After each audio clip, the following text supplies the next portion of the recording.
They're right, that's it. More. Yeah, more drugs. Camera's rolling to speed. Stand Great. by. Well, thanks very much for taking time out and to talk about the album. It must be great for you at this stage because everyone I've spoken to seems to be just so excited about this album and and actually challenged for a change. It's so easy to sort of get things drop on your desk and it's like, okay, that goes in the R&B slot, that goes in the pop slot, that goes in, and you've actually taken another step in your careers to challenge us. Tell me about how you went about sort of creating this album and really sort of stepping aside of your own experiences and your own musical I guess prejudices or and to sort of come up with something new. So many pop albums are so easy to kind of file under whatever the genre is, and we wanted to do something that was kind of not as easily pigeonholed, obviously not wanting to commit commercial suicide at the same time because we really do enjoy those periods when we do have commercial success, but we wanted to do something. There just doesn't seem to be any ambition in any kind of way by other bands, and so we wanted to do something that was ambitious and maybe a little bit difficult at the beginning to be able to be classified, and we with the Little Beethoven album, the last album, we were able to do something that kind of woke up people in a certain kind of way, and we wanted to kind of go to the next step with the Hello Young Lovers album, and we think we've accomplished that. Sort of the title of the album almost sort of like, I like to think that you are actually saying to the new generation, come on, kids, well, not kids, but without being patronising, but hey, come on, take a step out and hello, this is something for you. I mean, is that me reading a bit too much? No, it isn't, because the one thing, I mean, we maybe aren't as young as we used to be, but there was a time when being young was being rebellious about things, and it seems like there's so much complacency and conformity about even being young nowadays, and that's sad. And so it is kind of pathetic that someone from our generation, whatever that generation is, kind of has to be the ones doing it. We would much prefer that it were younger bands that were kind of doing things that were shaking things up, but that's the way it is. Why is that, you think? 'Cause I think particularly in I know in America and the UK there are different schools. I mean, I actually find the US quite how do I say? I don't know, far more what's the word? My brain's gone dead. Brain dead? Far more bad? No, far more harsh, It's kind of like, I guess it's that whole religious backdrop to your society that, and it's almost a bit hypocritical about what reality is and what goes on. And I always used to think that the UK, we were a bit more, we're a bit more accepting and, realistic. But then recently, with the way in which the tabloids have been sort of coming down on various people like Kate Moss and Pete Doherty and people, I'm kind of like starting to question where our level is. But I'm going off on a bit of a tangent here. But it's as you say, what is challenging now, and everyone does seem to be sort of thinking, well, if I write this, then that equals X million album sales equals blah blah blah blah blah, and then the record company's happy, I'm happy, I can get a couple of diamond earrings and blah blah blah, and it seems to be a bit of a commercial formula that's going on. I mean, is that me being cynical or? No, I don't think so. I think that that pop music sort of has been going on now for it's 50 years at least, and so many of the conventions now are so cliched, and we've kind of heard them, 3 or 4 successive generations of those conventions, and so we feel that there's other ways to be doing songs, other ways to be portraying, yourself in pop music than what is the norm now. It seems like there's ways to rebel, but the rebellion should be coming from the approach of your music, as opposed to a sort of pseudo rebellion in being able to talk rebelliously, or to have a rebellious sort of image, but then when the music, you actually sit down and listen to the music, it's sort of a lot more tame than the actual words surrounding what you think that artist might be doing. And so we really have consciously tried really hard to do something with the new album that would hopefully not leave people indifferent to what we're doing, because we think that what it is that we've done with the new album is something that's it's song structures and an attitude that's not common in what we're hearing in pop music right at the moment. So let's look at the lead track and the first single, Dick Around. It's not actually out till it's out the beginning of February. Yeah, so I think Dick Around, the singles, the end of January. Right. So we've got, obviously we're going to hold this. You have time to edit. Yeah. But tell me about when you were sort of working within the album, and how each track evolved and how you decided. Because if you're talking about a vacuum, to what extent were you challenging yourself? Well, we're just kind of so bored with what we sort of hear is going on in music now, and just wanted to do a song like Dick Around that was, it's a sort of a bit of a journey. It's the full version of it, the album version is over 6 minutes long, and it goes through different sort of mood changes, and where you're kind of not sure what you're supposed to be thinking in any given section of the song. At first it's sort of like a little bit, starts off, a little bit more frantic and stuff, and then all of a sudden, like the carpet's pulled out from underneath you, and it sort of becomes more poignant. That the mood kind of changes throughout the 6 minutes of the song, and musically it's changing. There's tempo changes, there's rhythm changes, and it's just sort of a long journey, but a journey that sort of makes sense by the time you get to the end of it. And we just like the idea of doing something that doesn't necessarily follow the contrivances of, you start the song with the intro, and then the verse comes in, and then the chorus comes in, and then you go to the middle 8 section, and then end with the chorus. That there's other ways to be able to do pop structures in songs. Did you think? I know you guys were at the Q Awards, and Yoko Ono was sort of saying, making reference back to John Lennon. He's like, "Why do people cover my songs?" And she said, "Well, you don't sing June in Moon," and Yeah. I mean, do you kind of echo those sentiments in the sense that, okay, you had the Beatles and you had those kind of early structures and la la la, and then that's good, but not. Can we move on? Can we?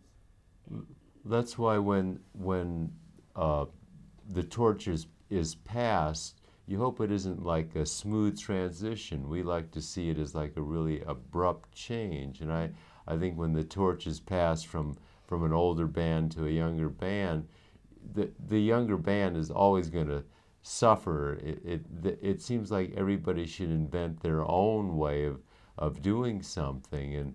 And a band like, you hate to kind of extol the praises of the Beatles or something like that because it's nostalgic, and we never operate in a kind of nostalgic way. But it was a band that kind of eliminated all their influences really early on and established anything. And I think now there should be more of that where it isn't kind of like echoing an earlier band, but where you're really inventing something completely new.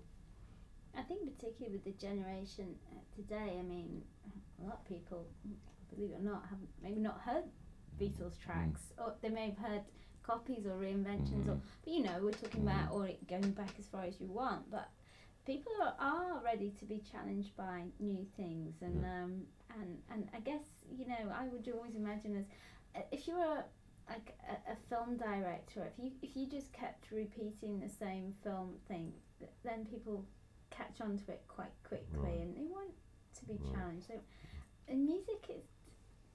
Well, we really feel that way, that the public is really willing to accept a lot more than they're maybe given the chance to hear, and it's kind of sad that all they can be exposed to is what is presented to them, and we just think that there's other ways to do stuff, and the public is always, in our experience, when things have worked for us, there is a public that's willing to accept something that's different. It's not like This Town Ain't Big Enough for Both of Us was not a conventional song in its time when it came out, but when it finally got exposed to a big audience, hearing it on the radio and seeing it on television, there wasn't a problem with that song. And like a lot of times now, people, when things aren't kind of really accessible in a format that they're familiar with, the first reaction from radio and television, that sort of thing is, ooh, it's kind of weird. But the things that have worked for us have been things that have not been right down the middle. And so we think that even with the new album, we've tried to come up with some way that was sort of a more modern equivalent to even stuff that we did like This Town, but there's nothing on the album that's This Town, but it kind of a 2005 or 2006 version of that attitude, at least, that we adopted at that time, and just trying to go with an attitude that is sort of just throwing out the rules and throwing out the easy stuff, because it's real easy to do things in a way that instantly people can maybe grasp it quicker, but there may be something that's a bit richer that you can do that maybe takes 2 listenings instead of 1 listening, but maybe the reward is bigger for having done that. Yeah, and it's all about playlists these days and blah blah blah, and people. I've seen the meetings, and you're just like, come on, step outside of what are you so afraid of? No, exactly. It seems like everything is sort of the focus group mentality. You get enough opinions about, well, what do you think of it, and what do you think of it, and then it's finally distilled down to something that's, just will reach the lowest common denominator, and everybody's happy with it. And as soon as it becomes a thing where that many people get to have an opinion about what people should hear, like from a playlist or something, then it's just, who cares at that point anymore? When you look at something like This Town, though, I mean, I think if it was never been released, and if it was released now, I think it would still have the same impact today as then. What's really ironic with This Town is Justin Hawkins covered it, and some of the reactions we saw that he was getting to that song were the same reactions that we got 30 years earlier. So you keep thinking, well, things are moving ahead and progressing, but in a certain way they're not progressing. That he had the same issues. We went on his website even to see what his fans were talking about that song. They're saying, "Oh, Justin, you've now really done something really weird. Now you're so crazy, Justin, and to come up with this kind of song. And they said, Justin, it sounds like it's a song from a musical, and I like musicals. And it's kind of curious that 30 years later, that song still people couldn't pinpoint what it was, and he had to overcome the same kind of obstacles that we had to overcome for that song to be successful. And it's a strange thing. I mean, the fact that did he come to you and ask you if it was okay, or did he ask, or did you had you sort of had discussions about that? Or? It was actually we have a mutual music publisher that he said he really thought it would be an interesting thing for Justin or Darkness as the band to cover that song, and so it was suggested to him, and he liked that song obviously and wanted to do it. And then we heard that he was going to do it, and we were really supportive of it because it's been covered a couple of times. Susie and the Banshees had done it once, but he did it. His singing on it was really we liked what he did to it. Some people were really conflicting viewpoints as to, well, it doesn't live up to the original and all that kind of thing. And I think whenever there's an iconic song like This Town, that's going to be compared against the original. And so we can, maybe if we hadn't been involved, the ones that had done the original, we would have had a different viewpoint of it. But we really liked what he did. Have you heard the new? I mean, you talk about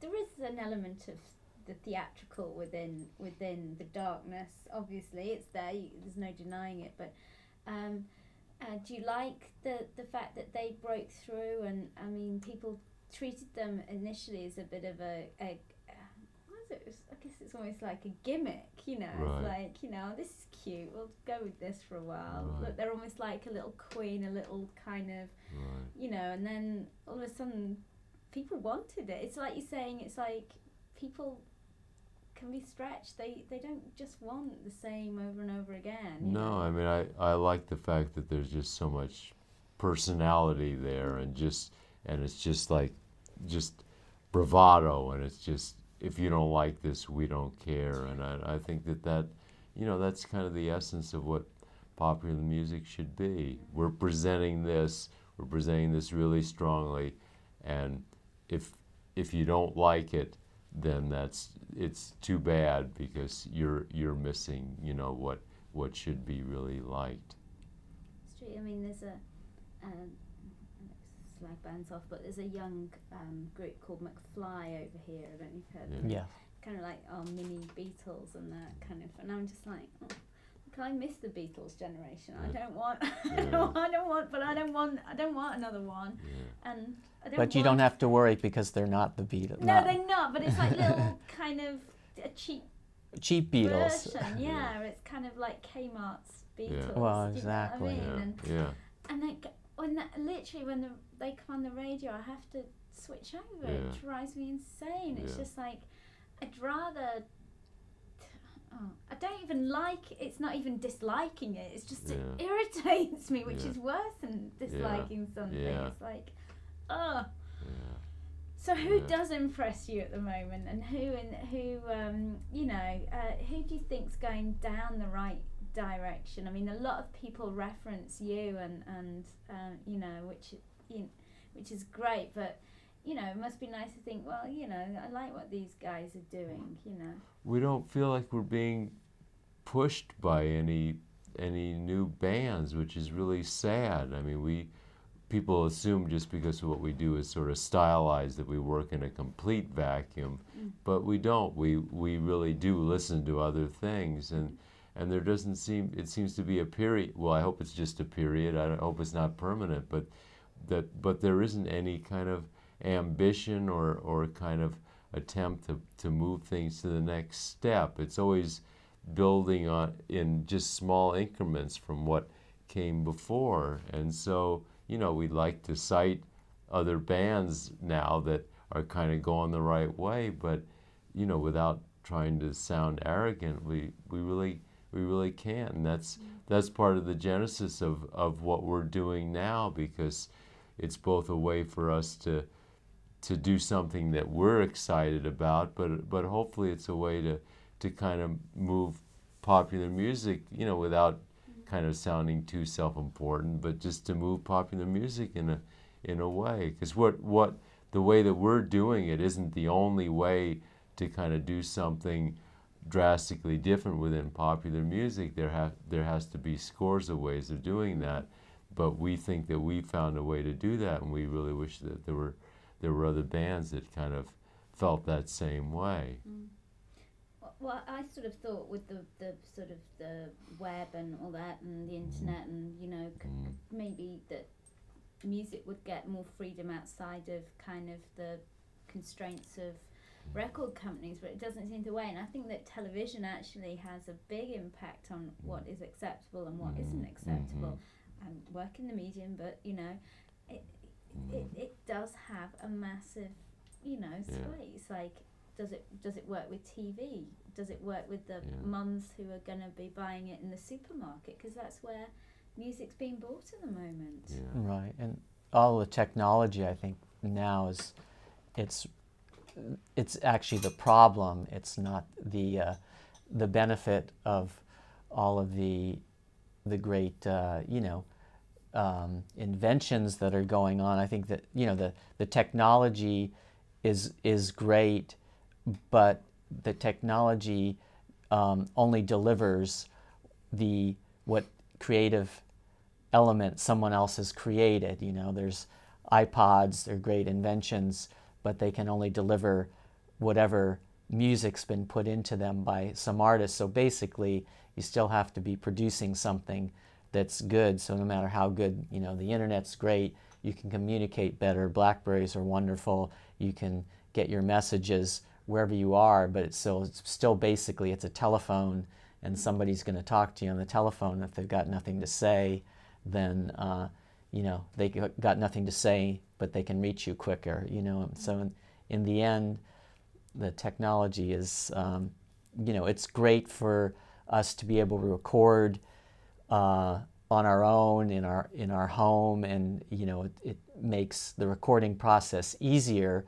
But ultimately, somebody's got to come up with a good idea of what to record, or all the technology in the world doesn't matter. Thank you. Technology has got a lot to blame for. I got a date organised and cancelled without actually speaking to anyone. And that's romance. Hey, that's Wow. yeah. Wow. You know? It's like, wow, Wow. you know, pretty soon I'm going to have sex without actually meeting someone. Yeah. Do you know what I mean? It's Yeah. Yeah, well, at least it's safe anyway. So.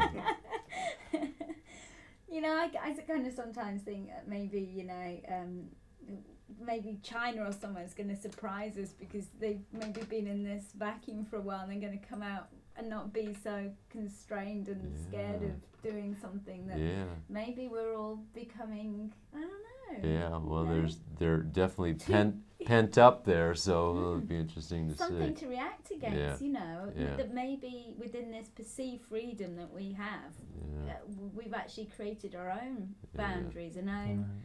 I don't know. Maybe I'm being a bit too. No, it's a good theory anyway. Let's go to China. Yeah. Let's go to China and make some music. Yeah, right.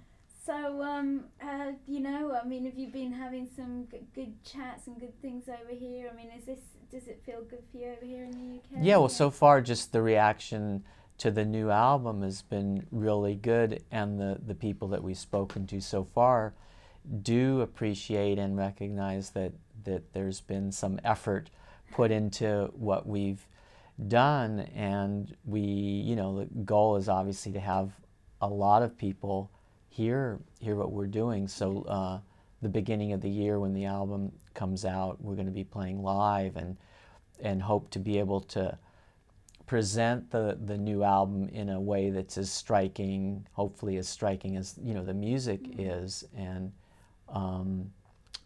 that's our next step. Yeah, working on the actual visual Right. kind of. I mean, would it be quite a visual support? Yeah, because we want to find ways, like we did with Little Beethoven album and the presentation of it live, to kind of figure ways that kind of are the visual equivalents to what we're doing with the music, where it's something that's equally striking. And also I think that if the visuals are done in a certain way, it makes the music even seem a little less maybe intimidating to people if what they're seeing visually is kind of entertaining in a certain way. It can overcome some of the initial reticence that maybe someone has that says, "Ooh, this music, it's a little bit, it's a little bit difficult to step into it for the first time." But when they see it visually, it becomes, I think, a little bit less threatening, and then one can go back and hear the album again, and then they sort of see that it's really not as threatening a proposition as they might have thought. Maybe we should have more you have film festivals. Maybe we should have more like music festivals where music. I know they happen in a sense, but not in the same sense where you have music presented and then people can discuss it more and sort of actually have a conversation, a discussion. It's like often, sometimes you go and you watch a film, and as you say, it might be quite difficult to watch the first time, and then you have a chat with somebody about it, and you maybe go back and revisit it, and then it makes sense, and then there's that level of understanding, accessibility, and I think within music, I think there's more room for that. Definitely. People don't have time though, gotta move quick. Oh, you've got to move quick. You definitely have. But it's been a pleasure to chat to you this afternoon, and I look forward to you. Will you be coming back in the new year with your shows? Yeah, we will. Probably the end of January. Yeah, the album's out. The single's out, I think.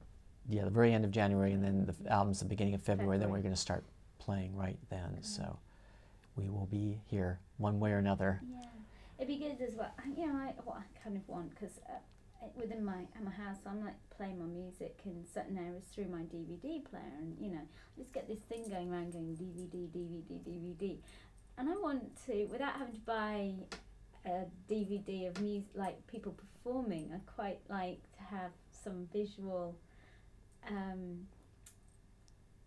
Do you know what I mean? Without, can you get that? I mean, maybe you can, and I. You mean like just sort of like image stuff but that actually is designed to go with the music. Yeah, I don't know. There you go. Something for you to do to go with the album. Go phone up Steve Jobs at Apple and ask.